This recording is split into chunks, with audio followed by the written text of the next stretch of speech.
రవి గారు, తెలంగాణలో రాజకీయం హీట్గా ఉంటే అటు ఏపీలో ఒక రణరంగాన్ని తలపిస్తున్న పరిస్థితి సార్. అంటే ఒకళ్ళ మీద ఒకళ్ళు విపరీతమైన ఆరోపణలు, ప్రతి ఆరోపణలతో అక్కడ ఇంకో స్పెషాలిటీ ఏంటంటే అక్కడ పార్టీలకు అనుకూలించే మీడియాలో ఒకటి, అవి కూడా కలిసి ఆ రణరంగం పెద్ద ఎత్తున రూపుదాల్చుకుంటుంది. ఏంటి సార్, ఏం జరగబోతుంది ఏపీలో? రాజకీయ రణరంగమే నిస్సందేహంగా. అంతకు ముందంతా పీపీపీలు, మెడికల్ కాలేజీలు అది నడిచింది. న్యాయస్థానాల్లో బోల్డ్ కేసులు వాళ్ళ మీద వీళ్ళు పెట్టారు. అంతకుముందు వాళ్ళు ఉన్నప్పుడు చంద్రబాబు నాయుడు మీద పెట్టిన కేసులు లాంటివి కొన్ని ఉపసంహరించుకున్నారు. తిరుమల తిరుపతి దేవస్థానం కొండ మీద జరిగేది అది జరుగుతుంది. పవన్ కళ్యాణ్, జగన్మోహన్ రెడ్డి, లేకపోతే వైసీపీ, జనసేన అదే జరుగుతుంది. ఒకటి కాదు, అనేక రంగాల్లో ఉన్నాయి. మీరు తాజాగా తీసుకోండి, నూతన సంవత్సరం సందర్భంలో ముఖ్యమంత్రి చంద్రబాబు నాయుడు, కీలక మంత్రి నారా లోకేష్, పవన్ కళ్యాణ్ ఎక్కడికి పోయారు? అసలు హఠాత్తుగా పెట్టకుండా ఎందుకు పోయారు?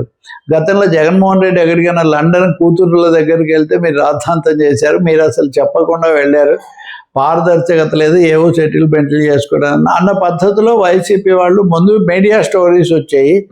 నిన్న ఆ పార్టీ మాజీ శాసనసభ్యుడు సుధాకర్ రెడ్డి బహిరంగంగానే ఆరోపణ చేస్తే మాకు మీలా కేసులు ఇవన్నీ లేవు, మేము చేస్తాము, తెచ్చిన పుస్తకం అని టీడీపీ వాళ్ళు వాళ్ళ ట్విట్టర్ హ్యాండిల్లో వాళ్ళు సమాధానాలు.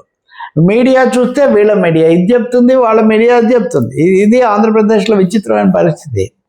మీకు తెలుసు కదా, కొన్నేళ్ల కిందట రామతీర్థంలో, అంతర్వేదిలో ఇట్లాంటి చోట కొన్ని ఘటనలు జరిగాయి. ఆలయాల్లో దాడులు, విధ్వంసాలు, లేకపోతే వెంటనే ఇప్పుడు పలానా క్రైస్తవ మత కోణంలో ఇవన్నీ కూడా జరుగుతున్నాయని వీళ్ళు ఆరోపించారు. అప్పుడు తెలుగుదేశం, జనసేన, బీజేపీ.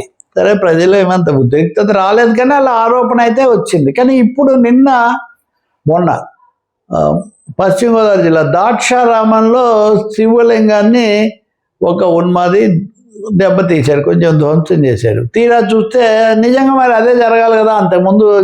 ఇప్పుడు అది లేదు. ఎందుకు లేదు అంటే అతనికి పూజారికి ఏదో సమస్య ఉంది అందుకని తప్ప దీంట్లో వేరే కోణాలు ఏం లేవన్నారు. ఇదే కదా ఎప్పుడైనా పాటించాల్సింది. సో ఒక దర్యాప్తు జరిపి నిజాలు పూర్తిగా బయటికి తీసి ఇంతవరకే అని బ్రేక్ వేసే బదులు మతపరమైన వివాదాలు పెంచుకున్న పరిస్థితి ఇది వరకు జరిగింది. ఇప్పుడు ఇది కూడా అంతే. ఆయన ఎక్కడికి పోయాడు అంటే అప్పుడు ప్రశ్నించారు కదా, ఇప్పుడు మరి ఈయన ఇప్పుడేం ప్రశ్నించలేదు, మీ నోళ్ళు ఏమయ్యాయని వైసీపీ వాళ్ళు దాడి చేస్తారు. మరి అప్పుడు వాళ్ళు అదే అన్నారు కదా. సో రాజకీయ కోణం తప్పితే రాష్ట్రాభివృద్ధికి సంబంధించిన విస్తృతమైన కోణం తీసుకోవటం దాదాపు అదృశ్యమైపోయింది. ఈ క్రమంలోనే గతంలోనే కేసులను ఎదుర్కొన్న జోగి రమేష్ లాంటి వాళ్ళు, చెవిరెడ్డి భాస్కర్ రెడ్డి లాంటి వాళ్ళు అవి నడుస్తున్నాయి. తిరుమల తిరుపతి దేవస్థానంలో వివాదాలు అవి నడుస్తున్నాయి.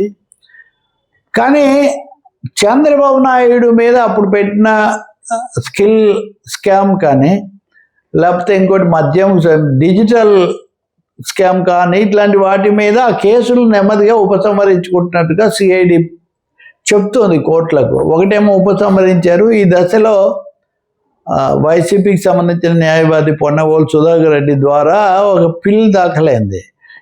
ఏ ప్రాతిపదిక మీద సిఐడి కేసులు ఉపసంహరించుకుంటుంది, వాటిని ఏసీబీ కోర్టు ఎలా అనుమతిస్తుంది, ఈ వివరాలన్నీ మాకు కావాలి అని సుధాకర్ రెడ్డి వాదిస్తున్నారు. అక్కడ మీకేం సంబంధం?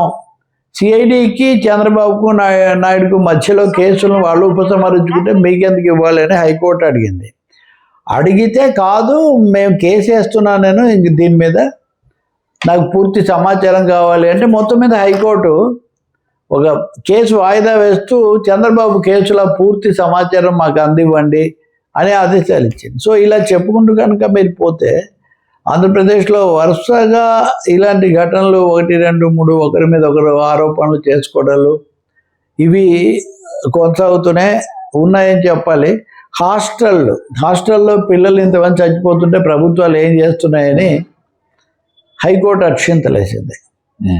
ఇంకా పనులు సరిగా జరగట్లేదు అనే దాంతో ప్రతిపక్షాలు ఆందోళనలు, అరెస్టులు. ఇప్పుడు అప్పల్ రాజు అనే ఆయన్ను సిపిఎం అనకాపల్లి జిల్లా కార్యదర్శి జిల్లా నాయకుడు, ఆయన్ని అరెస్ట్ చేశారు.